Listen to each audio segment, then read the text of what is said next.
Hey everybody, Nate Eaton here in my office. Just want to give you a quick update. Governor Little here in Idaho has signed the executive agreement that was sent to him by the governor of Arizona to have Lori Vallow Daybell extradited back to Arizona. I got my hands on the executive agreement.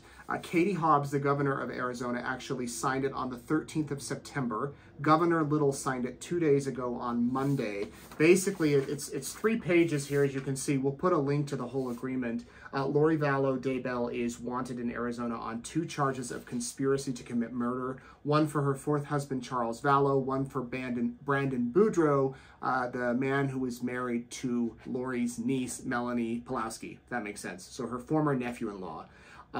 She still has not faced those charges in the state of Arizona. Arizona wants her to face those charges. So they sent a letter to Idaho saying, send Lori back to Arizona, and now the governor has signed it. The next question is, when will she be moved? We don't know. As of an hour ago or 10 minutes ago, I checked. She's still in the prison in Pocatello, but she could be moved, in the next week or so, or maybe in 2 months. As far as the legal process is, whether she gets to fight it or not, I don't believe she does, because in this it says she may be transferred back and forth between the state of Arizona and the state of Idaho at the expense of the state of Arizona with no further formal extradition proceedings. So I've checked in with some attorneys to see exactly what that means. But it sounds like she can go back and forth between Arizona and Idaho at Arizona's expense. The other big question is, if she's found guilty in Arizona and she's given a life sentence, does she serve her life sentence there, or does she serve it here in Idaho? If she faces a life sentence in both places, again, that's unknown.